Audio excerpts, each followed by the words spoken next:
Salut tout le monde. Cette semaine, notre réflexion sera autour des mots qui tuent Haïti.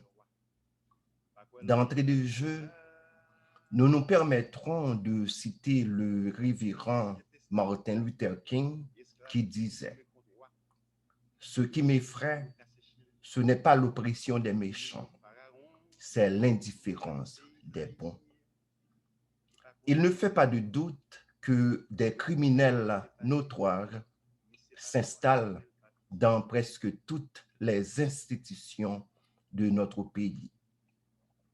À Port-au-Prince, comme dans nos villes de province, ils se font représenter par des scélérats qui ne cessent pas de terroriser la population.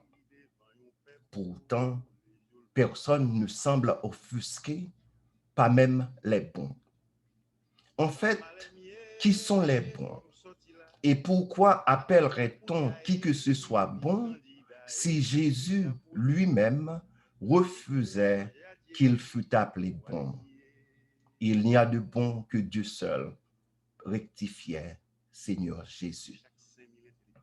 Au cours de cette semaine qui s'achève aujourd'hui, le grand esprit de Carly Dolin, un intellectuel de grand calibre et d'une plume épatante, et le mien convergeait vers l'indifférence et la passivité de presque 15 millions d'Haïtiens.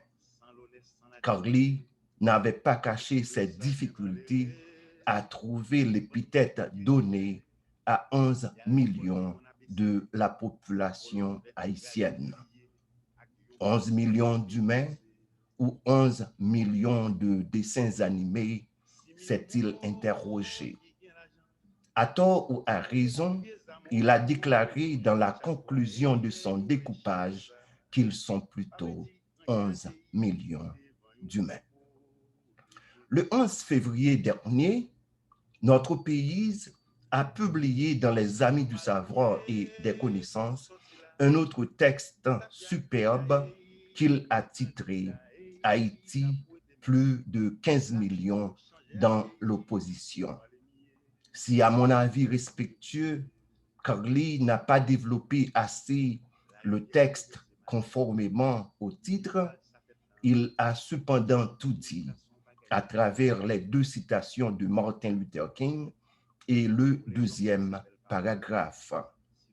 Chers amis, si vous êtes membre des groupes sociaux dans lesquels Carly Dolin partage souvent ses idées écrites, nous vous invitons à lire ces textes qui sont d'une vérité manifeste.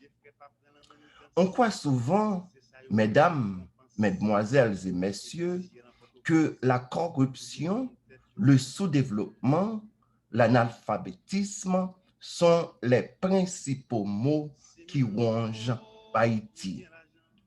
Le pays le plus pauvre de notre hémisphère, d'après la communauté internationale, n'est pas aussi pauvre qu'on le pense.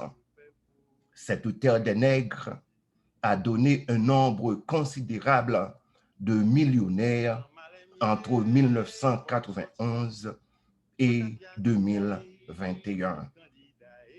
Je ne dirais même pas que la masse populaire soit pauvre, mais plutôt qu'elle est appauvrie par des hommes trop assoiffés de sang et de pouvoir. Il est évident que les calamités que nous venons de mentionner sont gravissimes.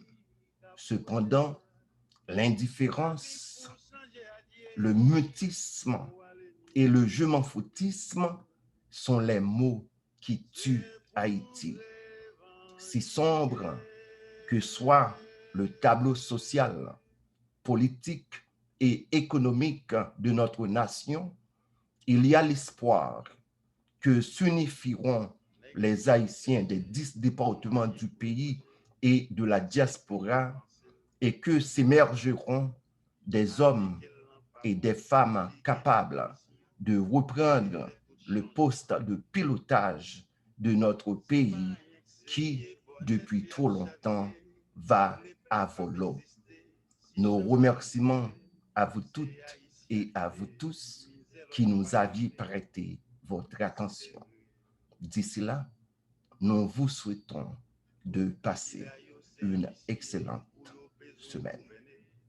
Merci bien.